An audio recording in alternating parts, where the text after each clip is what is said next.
దేవుని ఘనమైన శ్రేష్టమైన పరిశుద్ధ నామమునకు మహిమ స్తుతి ప్రభావములు కలుగునుగాక.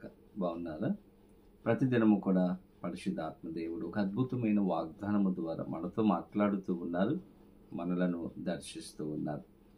ఈ దినం కూడా ప్రభు ఒక అద్భుతమైన వాగ్దానము సిద్ధపరిచి ప్రతి ఒక్కరితో మాట్లాడాలని, మన జీవితాలలో గొప్ప కార్యాలు చేయాలని ఆయన ఆశపడుతూ ఉన్నారు.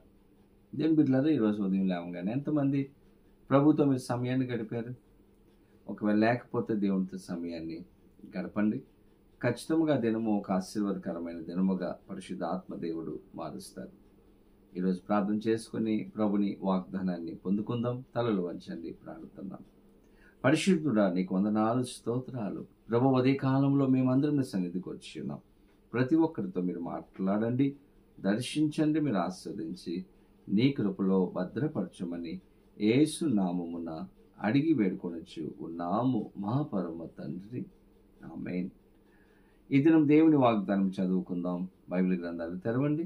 రాజులు 2వ గ్రంథము 18వ అధ్యాయము 7వ వచనమును చదువుకుందాం. యెహోవా అతనికి తోడుగా ఉండెను. దేవుని స్తోత్రం. చక్కని వాగ్దానం.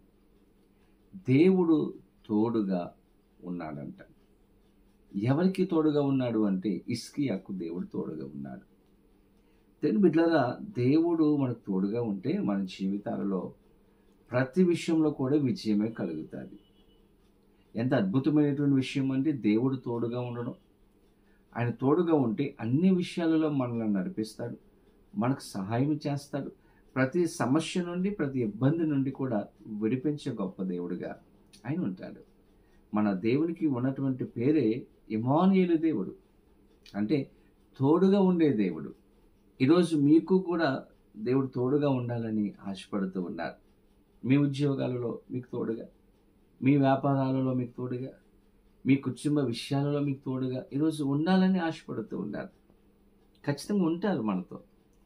ఈరోజు హిజ్కియాకు తోడుగా ఉన్నటువంటి దేవుడు మనకు కూడా తోడుగా ఉండాలి అంటే మనం ఏం చేయాలి?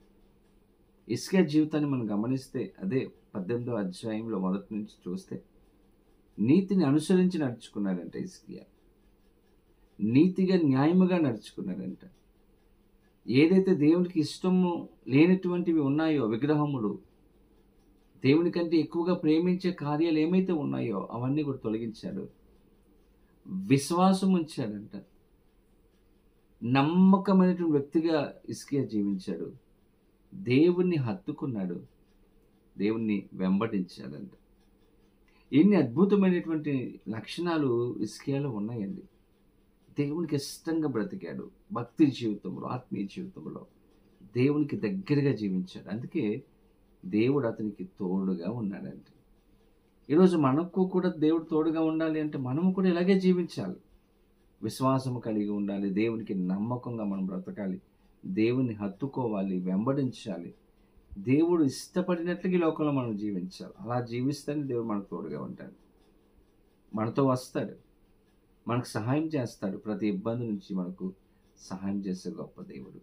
యెహోవా అతనికి తోడుగా ఉన్నాడు. ఈరోజు నీకు కూడా తోడుగా ఉంటున్నాడు. నీ కలిగిన సమస్తమునకు తోడుగా ఉండి నడిపించబోతూ ఉన్నారు. అటువంటి కృప పరిశుద్ధాత్మ దేవుడు ఈ వీడియో చూస్తున్న ప్రతి ఒక్కరికి అనుగ్రహించి సహాయం చేయను గాక. ప్రార్థన. పరిశుద్ధుడా, నీకు వందనాలు ప్రభువా. చక్కని వాగ్దానం ఇచ్చారు, మాకు తోడుగా ఉంటానని వాగ్దానం ఇచ్చారు ప్రభువా. ఈ వీడియో చూస్తున్న ప్రతి బిడ్డకు మీ సహాయం దయచేయండి, తోడుగా ఉండండి, నడిపించండి, నీ కృపలో భద్రపరచమని యేసు నామమున అడిగి వేడుకొనొచ్చు ఉన్నాము మా పరమ తండ్రి, ఆమేన్. తండ్రి, కుమార, పరిశుద్ధ ఆత్మ త్రియేక దేవుని యొక్క దీవెన ఆశీర్వాదము సదాకాలము కలుగును గాక. ఆమేన్. దేవుడు మిమ్మలను దీవించును గాక.